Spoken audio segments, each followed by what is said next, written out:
Jenius medis. Lanjut lagi, jangan lupa like, komen dan share cerita ini ke media sosial yang sahabat punya. Terima kasih. Bab 221-225 biarkan dia bangga beberapa hari lagi. Aneh, kenapa dia begitu bahagia? Bagaimana mungkin saya mengetahuinya? Melihat Jericho Lee keluar dari aula dalam, beberapa orang di aula tidak bisa menahan senyum dan saling memandang dengan cemas. Mungkinkah guru mengajarinya semacam keterampilan medis? Itu pasti. Wajah Bao Ziming dan yang lainnya menjadi jelek. Satu-satunya hal yang membuat Jericho Lee sangat bahagia adalah dia telah menerima panduan medis baru, atau mungkin Chang Xuande telah mewariskan beberapa keterampilan medis kepadanya. Memikirkan hal ini, hati mereka menjadi tidak seimbang. Melihat tampangnya yang berpuas diri, mulutnya hampir terbuka lebar hingga ke belakang telinganya, kata Bao Ziming dengan nada masam sambil mengertakkan gigi. Wajah Yan Zhou menjadi gelap, mengapa guru selalu condong ke arahnya?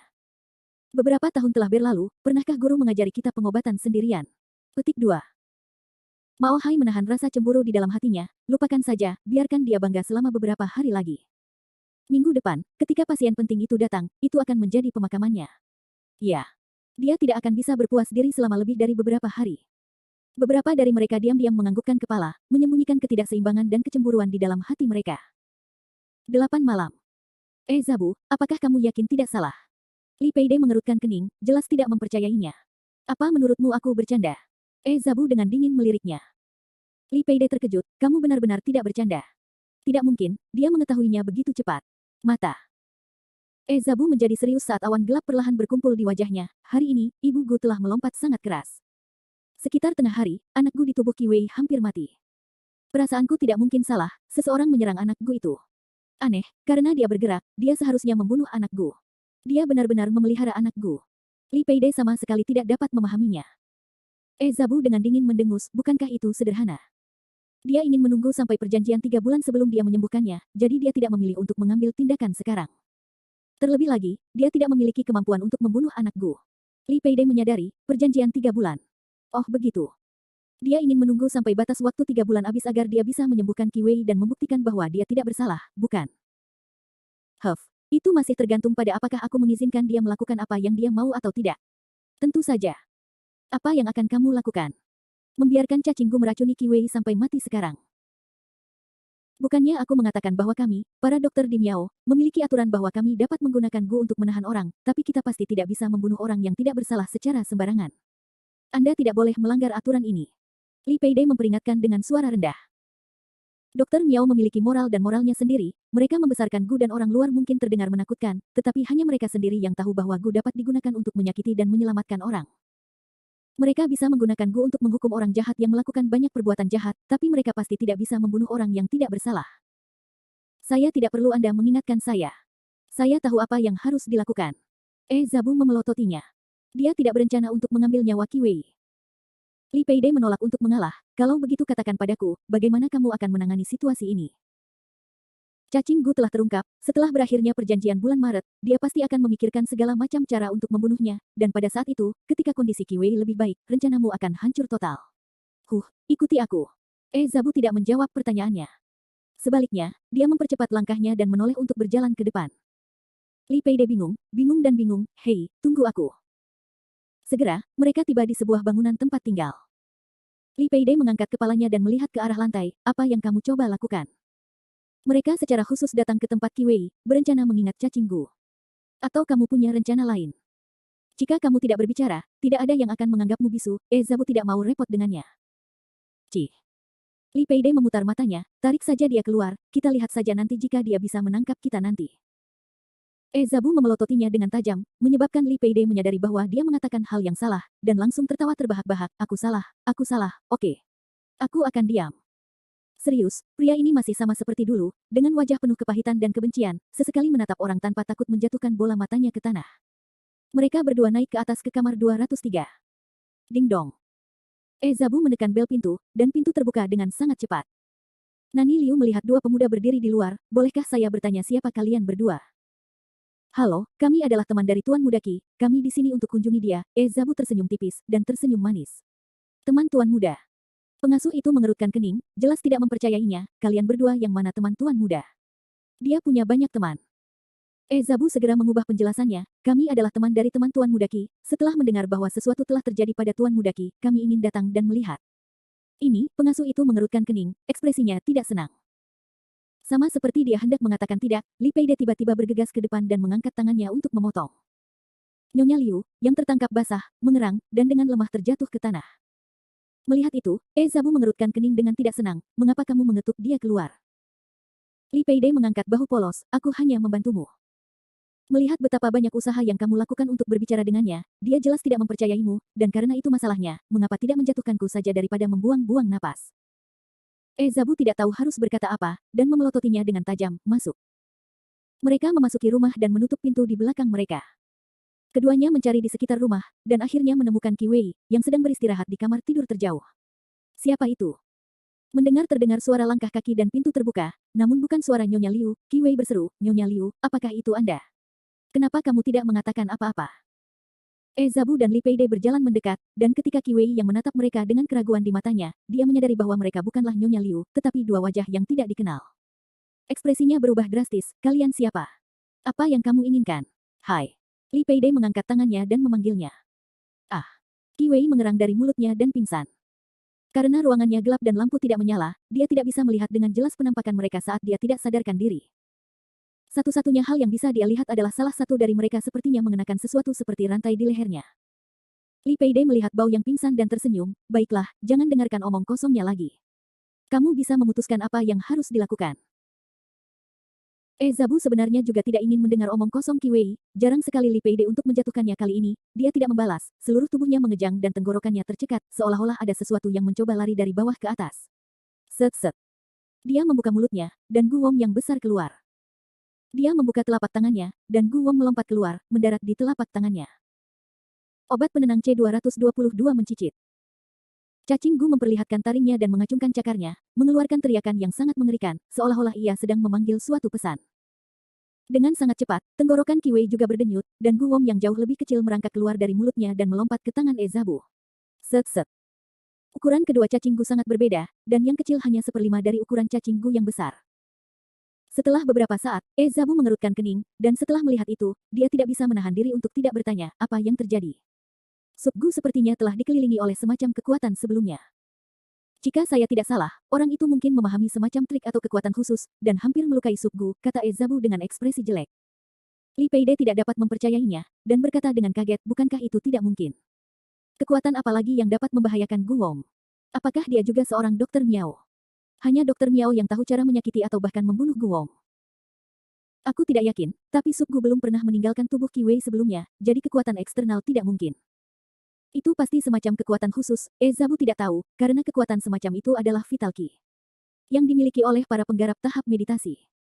Vital Qi memiliki pertahanan yang cukup kuat terhadap kotoran seperti Gu Wong, sehingga secara alami memiliki kemampuan untuk menghapusnya. Hanya saja Jericho Li kurang kuat, Vital Qi hanya mampu mempertahankan diri. Jika dia menggunakan Vital Qi-nya saat ini, dengan budidayanya yang setinggi langit, dia bisa menggunakannya untuk membunuh cacing Gu hanya dengan berpikir, dan tidak ada sedikit pun racun yang keluar. Set-set.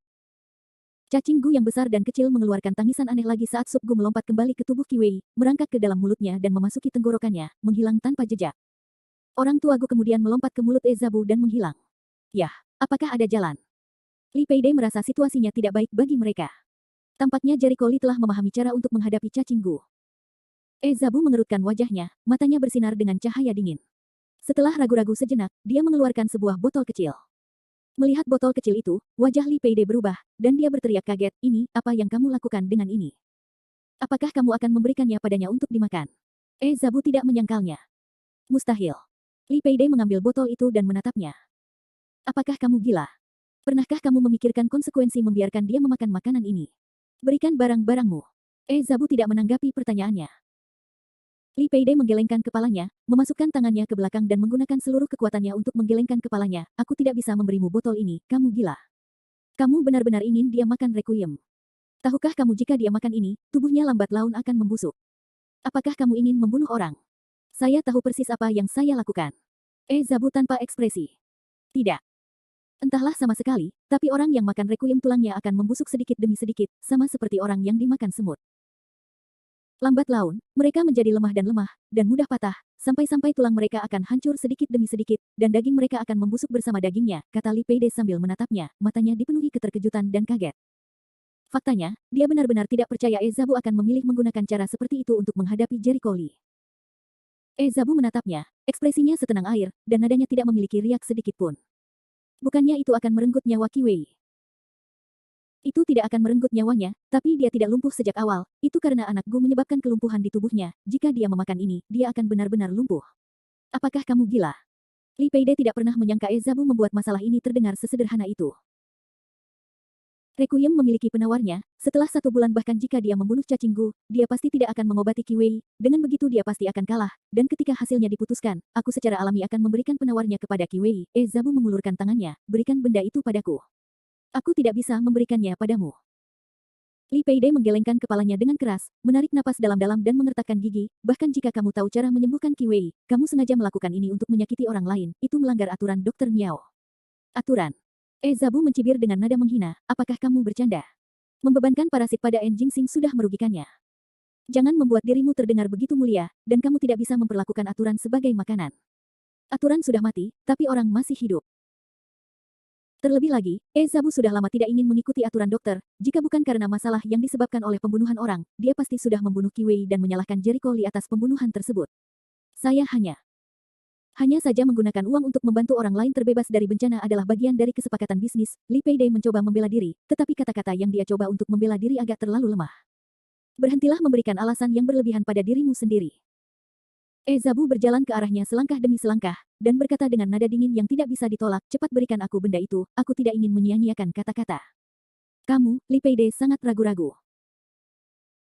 Ezabu bergegas ke depannya, meraih tangannya dan mengambil kembali botol itu, karena kamu tidak mau membantuku, enyahlah ke samping, aku tidak akan mendengarkan siapapun mengenai masalah ini, apapun yang terjadi, aku akan melakukannya membuat orang itu kehilangan reputasinya, dan tidak akan pernah bisa bangkit lagi. Untuk membunuh Jericho Lee, dia bersedia membayar berapapun harganya. Bahkan jika dia harus menggunakan Requiem, untuk membuat Qi Wei menjadi cacat, dia tidak peduli. Li Peide memperhatikan saat Ezabu mengambil kembali obatnya dan memberikannya kepada Qi Wei. Dia sangat ingin menghentikan Ezabu karena hati nuraninya, tetapi dia tidak dapat menemukan alasan yang cocok. Dia tahu bahwa Ezabu sangat membenci Jericho Lee, dan bisa melakukan apa saja. Baiklah. Kembali. Setelah memastikan bahwa Qi Wei telah memakan Requiem, ekspresi Ezabu tetap acuh tak acuh. Melihat punggungnya yang mundur, Li Peide tidak tahu kenapa, tapi dia merasakan emosi yang campur aduk. Setelah beberapa lama, dia menatap Qi Wei dan menghela nafas, lalu meninggalkan kamar tidur. Dia meninggalkan kamar dan turun. Malam itu gelap dan tidak ada yang tahu apa yang terjadi. Adapun Qi Wei dan Nani Liu, setelah mereka tidur sepanjang malam dan terbangun, mereka mungkin hanya berpikir bahwa mereka sedang bermimpi. Bahkan jika mereka ingat bahwa seseorang telah menerobos masuk ke rumah mereka, mustahil untuk mengetahui siapa mereka. Tanpa disadari, tidak ada yang tahu. Dalam beberapa hari berikutnya, Jericho Lee menghabiskan setiap hari menggunakan beberapa buah untuk meniru dan melatih jarum pelindung jantungnya. Dia harus menggunakan waktu sesingkat mungkin untuk memahami kekuatan akupuntur dari jarum pelindung jantungnya, terutama kekuatan titik akupuntur mata air surgawi yang kedua. Tentu saja, dia harus meminta bimbingan Chang Xuande, dan dia juga meminta bimbingan Chang Xuande bersama dengan tulang tangan lembut dan jarum bunga plum bintang 7. Chang Xuande selalu tahu tentang Jericho Lee yang mencuri guru, dan dia juga tahu bahwa dia selalu memikirkan 2 keterampilan unik itu.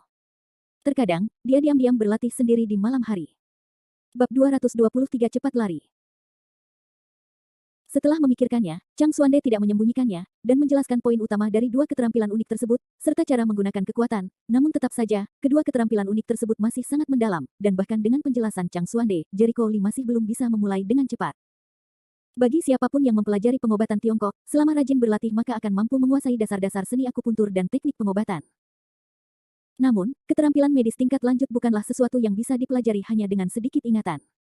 Menghabiskan sedikit waktu untuk mengasahnya membutuhkan banyak bakat medis. Pengobatan tradisional Tiongkok selalu memiliki ambang batas yang tinggi, dan hanya segelintir orang yang mampu mencapai prestasi apapun. Taido sama langkahnya dengan bulu burung phoenix atau tanduk kilin. Pengobatan barat seringkali hanya perlu berupaya mempelajarinya, dan dalam waktu 4 hingga 5 tahun, seseorang dapat beralih dari pemula menjadi ahli. Pengobatan barat seringkali hanya perlu berupaya mempelajarinya, dan dalam waktu 4 hingga 5 tahun, seseorang dapat beralih dari pemula menjadi ahli. Tentu saja, Jericho Lee selalu memiliki bakat bawaan yang tinggi dalam bidang kedokteran. Setelah Chang Xuande menjelaskannya kepadanya, bahkan setelah beberapa kali pelatihan, dia sebenarnya masih bisa memanfaatkan jarum dengan baik. Dari permukaan, teknik jarum yang dia tunjukkan tidak berbeda dengan teknik Chang Xuande. Sedangkan untuk masalah kekuatan diperlukan latihan yang terus-menerus. Perasaan mencari jarum telah terakumulasi melalui waktu dan pengalaman, sehingga tidak mungkin untuk terburu-buru. Pagi-pagi sekali, ketika Jericho Lee sedang membaca, teleponnya tiba-tiba berdering. Melihat nama ide penelepon, dia tertegun, dan menekan tombol jawab, Cudong. Ada apa? Jericho Lee, kamu di mana sekarang? Nada suara Cudong sangat mendesak, dan dia berbicara dengan sangat cepat. Feng Qing memiliki beberapa orang yang mencari masalah denganmu. Aku tidak bisa menghentikan mereka dengan jumlah mereka, jadi larilah. Bawahan Feng Qing. Alis Jericho Lee berkedut, dan mengangkat kepalanya. Dari jauh, dia melihat sekelompok orang dengan ekspresi muram berjalan ke arahnya melalui sebuah gang. Ekspresinya menjadi aneh, dan berkata kepada Cudong yang ada di seberang telepon, saya khawatir kita tidak akan bisa melarikan diri. Apa maksudmu? Cudong terkejut, lalu nadanya berubah, mereka sudah pergi. Lalu kenapa kamu tidak lari? Kamu akan mendapat masalah besar jika mereka menemukanmu. Jericho Lin menutup telepon, melemparkan buku kedokteran di tangannya ke kursi. Secara kebetulan, pemimpin Zhang Qiang melihat Jericho Lee dan mendengus, nak, sepertinya kamu sudah tahu kami akan datang. Kamu cukup bijaksana, kamu benar-benar tahu cara menunggu kami. Kalian semua tidak datang ke sini untuk mengenang masa lalu, kan? Tempatnya kecil, ayo kita pergi ke tempat lain untuk berbicara. Dia tidak ingin keributan itu membuat Chang Xuande khawatir. Nak, berhentilah mempermainkanku. Pihak lain mendengus dengan marah. Jericho Lee melambaikan tangannya, saya tidak sedang ingin bermain trik, jika kamu ingin ikut, ikuti aku. Setelah dia selesai berbicara, dia mengolesi minyak dari kakinya dan bergegas keluar sambil desir. Sebelum sekelompok orang bisa bereaksi, Jericho Lee sudah berlari lebih dari 10 meter, kecepatannya sangat cepat, dan dari jauh, mereka hanya bisa melihat punggung Jericho Lee. Sial. Kejar dia. Rombongan orang tersebut langsung mengikutinya. Saat mereka berlari keluar gang, mereka melihat Jericho Lee berdiri tak jauh dari gang. Setelah berkeliling, akhirnya mereka sampai di sebuah jalan besar yang jaraknya sekitar 4-500 meter. Ada sebuah alun-alun kecil yang dipenuhi orang, dan tempat itu juga sangat luas dan luas. Saat orang yang lewat melihat Zhang Qiang dan kelompoknya, kerumunan yang berisik segera bubar. Banyak dari mereka menjadi pucat karena ketakutan dan lari, takut menimbulkan masalah. Bocah, mari kita lihat kemana kalian bisa lari. Jericho Lee tersenyum, tangannya disilangkan di sekeliling tubuhnya sambil tersenyum pada mereka. Tempat ini lumayan, menurutku ini tempat yang bagus untuk menjaga kalian. Nak, apa yang kamu katakan? Saya pikir kamu lelah hidup, tetapi kamu sebenarnya bahkan tidak menaruh Qian Mun Gang di matamu. Jericho Lee menyeringai dan mengejek, ketika Long Wu meninggal, aku bahkan tidak melihatnya. Kamu. Zhang Qiang sangat marah, sombong. Bajingan kecil, jangan berpikir bahwa kamu bisa melanggar aturan hanya karena kamu memiliki beberapa keterampilan, kamu akan mati hanya dengan memprovokasi Qian Mun Gangku. Fiu. Jericho Lee mengeluarkan suara aneh, dia mengangkat jari tangan kanannya dan menggoyangkannya ke kiri dan ke kanan, salah. Sekarang setelah Anda menyinggung perasaan saya sedang mempertimbangkan apakah saya harus melepaskan Anda. Melihat sikap aroganmu, menurutku jawabanku adalah kamu boleh mati sekarang. Kata-kata ini tidak hanya membuat marah Zhang Qiang, tetapi juga membuat marah anggota geng Qian Mun lainnya saat mereka mengumpat dengan marah. Anjing lancang. Sungguh kata-kata besar yang kamu ucapkan di sana, kakak Qiang, ayo pergi. Bunuh dia. Untuk berani melawan geng Qian Mun kita harus menghajarnya sampai semua giginya tanggal. Kalau tidak, tahukah kamu betapa kuatnya Qian Mun Gang kita? Terakhir kali, orang sombong seperti itu telah membuat rumput di kuburan tumbuh setinggi 10 kaki. Semua orang mulai mengumpat dengan keras. Mereka sangat marah hingga ingin membunuh seseorang. Ekspresi Zhang Qiang menjadi lebih suram. Dia mengangkat tangannya dan melambai kepada kelompok bawahannya, ayo beri dia pelajaran. Patahkan saja 5 kakinya. Ketika sekelompok antek mendengar perintahnya, mereka tertawa sinis sambil mengepung Jericho Lee dengan batang besi dan pipa baja. Dengan jumlah mereka, ada 16 orang yang membentuk lingkaran, menghalangi semua jalan mundur bagi Jericho Lee. Lihat ini. Salah satu antek meraih batang besinya dan menebaskannya ke arah kepala Jericho Lee. Menghadapi serangan sengit lawannya, ekspresi Jericho Lee tidak menunjukkan kepanikan sedikitpun. Kaki kanannya mendorong tanah dengan kuat, dan seluruh tubuhnya melompat hingga 2 meter, mengangkat kakinya untuk memberikan tendangan terbang kepada antek yang menerkam ke arahnya. Pow! Kakinya mendarat dengan keras di tiang baja, dan dengan suara yang tajam, tiang itu terlempar. Ketika penjahat itu melihat senjatanya telah ditendang, wajahnya memucat. Jericho Lee melakukan jungkir balik yang indah di udara dan tangannya meraih batang besi. Gerakannya ramah tamah dan mantap saat dia mendarat di tanah ketika antek melihat bahwa batang besi telah diambil oleh Jericho Lee, wajahnya menunjukkan ekspresi panik, kamu. Jericho Lee bermain dengan batang baja, merasa bahwa senjatanya bagus, dia tersenyum tipis pada penjahat itu, sepertinya teknikmu tidak seburuk itu, kenapa kamu tidak mencoba mengambil salah satu jurusku? Dengan itu, dia melaju ke depan dan mengayunkan batang logamnya ke arah kepala berandalan itu. Bang! Penjahat itu bahkan tidak punya waktu untuk bereaksi. Yang dia dengar hanyalah suara yang membuat heboh, dan penjahat itu berkata, ah! Berteriak. Kepalanya mengeluarkan banyak darah, dan darah muncrat dari atas kepalanya. Dong. Dia mencengkeram kepalanya dan berteriak dengan sedih sebelum jatuh ke tanah, kehilangan kemampuan untuk bertarung. Seseorang dirobohkan dalam satu gerakan. Saat yang lain melihat pemandangan ini, semua ekspresi mereka berubah. Mereka segera mengepung dan menyerang dengan senjatanya. Menghadapi kepungan orang banyak, sudut mulut Jericho Lee membentuk cibiran yang kejam dan lucu, mencari kematianmu sendiri.